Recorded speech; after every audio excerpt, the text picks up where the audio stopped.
Hey guys, it's ExandShadow, and yep, this is the most predictable choice for a Let's Play in the history of Let's Plays. Yes, it's Mega Man 2 for the Nintendo Entertainment System. It's like Let's Player law that you have to do Mega Man 2 at some point in your Let's Playing career, so you know what, I just figured I'd knock it out early and, just get it done. I'm not a huge Mega Man fan. I've only really been playing the games for a couple of years. The only ones I've beaten are Mega Man 1 and 2, so I'm very, very casual. So, expect me to make mistakes, expect me to die, expect me to do stuff in an order that you would think is bass-ackwards. Yeah, I'm not particularly good at Mega Man, but I do enjoy it, and so... yes, here is Mega Man 2, probably the most famous Mega Man game, and it's really, I have to think, if I had to put this in the best words, I think it's like the pure essence of what people consider video gaming to be, When you ask a person, like a random person, what a video game would be, they'd probably say you run around and you shoot things and you kill things and you go through levels.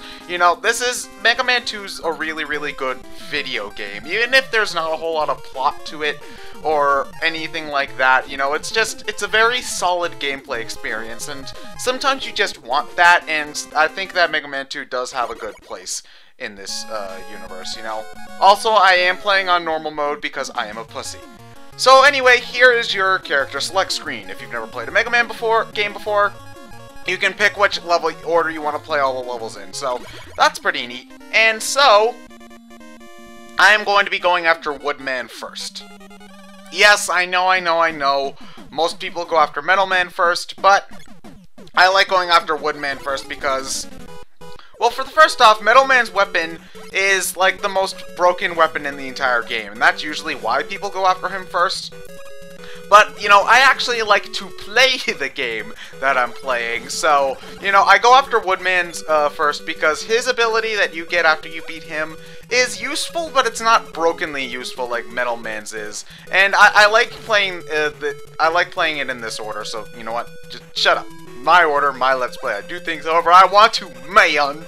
So yeah, Woodman stage is obviously a forest-themed level because, if the rabbits and the bats and the wood and all that hasn't cleared you off, and whoa, giant dog! Now, I'm a gamer that's actually relatively new to this sort of stuff. My first video game was Pokemon, and I didn't play that in '96. I didn't play that until like '98 or so.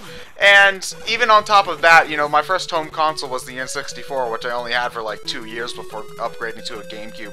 So a lot of these 8-bit NES games are a relatively new thing for me. I only discovered Mega Man 2 when it came out on the Virtual Console, and yes, I died.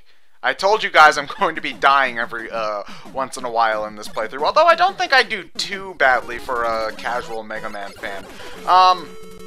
But what was I saying? Oh yeah, I'm a relatively, I think when it comes to these sort of this sort of gamer culture, which is dominated by 20 and 30-somethings who's been playing games since, like, Mega Man 2 is new, but, so I can't really say how, like, graphically impressive Mega Man 2 was for the time, because, again, for me, this is all relatively, like, tame stuff, I've seen, games do way more than this my entire life. But I have to see, like, seeing something that big, like that animated, dog sprite, it doesn't really do a whole lot, it just sort of stands there, but it does have a couple of cool animations, like it moves its arms and its tail, and it is sort of a big threat, well, not necessarily a big threat, but it does have a lot of presence being there, it's sort of like a mini-boss in that sort of way, but it's a mini-boss that you fight 3 times, and you go over and over again, and it does have an interesting challenge to it, where that's a very odd arc to be dodging, you don't see a whole lot of attacks swoop under you, you'll see a lot of attacks go in an upward arc,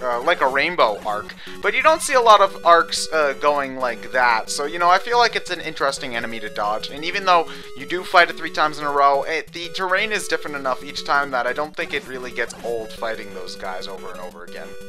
Anyway, if you want to, you can go back and forth in that room to grind for health or weapon energy. Well, mostly health in this case. Weapon energy doesn't do anything in the first level of the game, because weapon energy refills your special weapons, and you get a special weapon every time you beat a boss. Thing is, however, this is the first boss that I'm fighting, so I don't have any weapons at this point. For those of you who, again, have never played a Mega Man before, those little yellow dots, those are your health, and the blue dots are the weapon energy. So Once you do get a weapon, you're going to want to keep an eye out for those, because filling up your weapon energy is very important, because if you run out of a certain weapon and you really need that weapon later on in the stage, you're pretty much boned. Now, this is the thing about Mega Man 2 that I think is really, really tight is the level design. You know, the levels are relatively short. Like, I get through this one in about 5 minutes, but they're memorable and they're challenging without being too challenging, which is, I think, a very, very nice difficulty balance that a lot of these NES games didn't manage to meet. Because back then in the NES days, one of the only ways to make these games last long was to make them super fucking hard. And, you know, that really, once you play these games in the later days, you know, that doesn't really, it doesn't really age very well when these games are hard just to be hard, as opposed to challenging and fun hard, which I think Mega Man 2 manages to balance very well. So anyway, Woodman is a relatively easy boss to beat, as long as you dodge that leaf shield that he's shooting at you. There's not really any reliable way to dodge the leaves themselves, but if you dodge the leaf shield, you should be able to get enough hits on him with the Mega Buster in order to take him out, no problem. He's a pretty easy boss, so that's why I go after him first. Especially since his ability, the leaf shield, is actually a pretty good ability. If you press the attack button when you have it selected, it'll make a little shield around you, and if you press the control pad after that, it'll shoot in that direction, so that's pretty cool.